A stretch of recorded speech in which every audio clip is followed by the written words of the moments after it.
Vodafone was in the news recently, and they were in the news because they cut the call charges and SMS cost by about 75%. Now, why did Vodafone do something like this? Because according to me, 75% rate cut seems pretty big. So let's look at the reasons behind why these guys did this. Now, we all know that the source of revenue for these telecom companies is by us making calls, we using their data packs and sending SMS. That happens to be their main source of revenue. But that isn't their only source of revenue. There are other sources as well.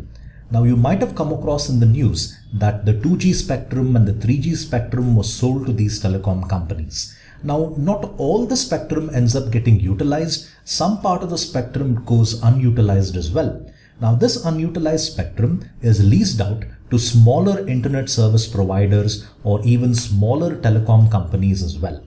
That also happens to be a source of revenue for companies like Vodafone, Airtel, etc. And now, this is something that not many people are aware of.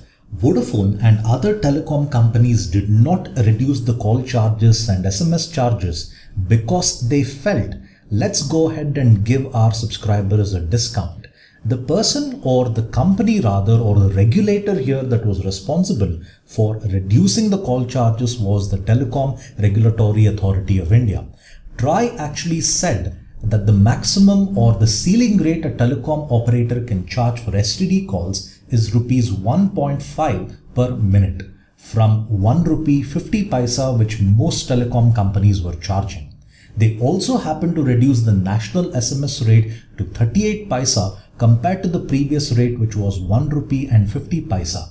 Apart from this, they also reduced the local SMS charges from 1 rupee to 25 paisa. There were a lot of telecom companies that were charging 1 rupee 50 paisa for the first 3 local SMS and then 1 rupee per SMS. Now these guys can charge a maximum of 25 paisa. So what you can actually see here is Vodafone, Airtel and all these guys didn't voluntarily reduce the charges when it comes to call charges and SMS charges. It was actually TRAI that was responsible for cutting these costs. Now, this is something which is very interesting. Vodafone came out with advertisements saying that we have reduced the call charges and SMS costs by about 75%.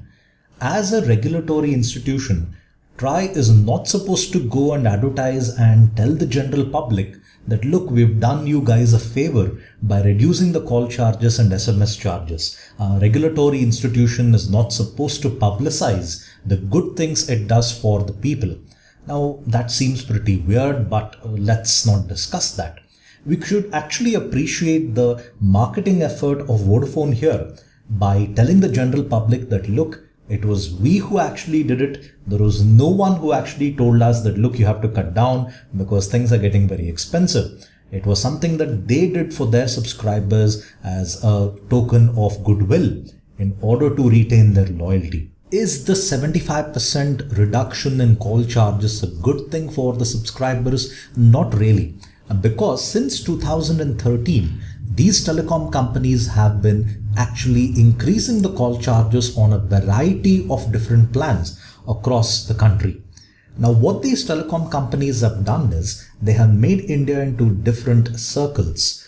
The circles are done because these places are where they find a majority of the subscribers. Now, take for example Mumbai. Mumbai itself is considered to be one circle because of the huge number of subscribers that are there in Mumbai. Now, what a telecom company can do is, because Mumbai is a place where the cost of living is very high, they can actually increase the call charges just in Mumbai to offset the call reduction charges in a place like, say, Delhi. Now, this is something which is very much possible and they've already done it in the past. And if you actually go to the website of these companies, you would notice that the call charges from one state or one particular district varies from another part of India. This is all done because they want to offset the losses that they're making in one circle by gaining it from another circle. Anyway, guys, I hope you found this video interesting. If you want me to do another analysis on any current affairs, just leave it in the comment section and I'll get back to you. Anyway, guys, thank you for watching this video. Do hit the subscribe button and please share this video among your friends. See you guys. Have a nice day. Bye.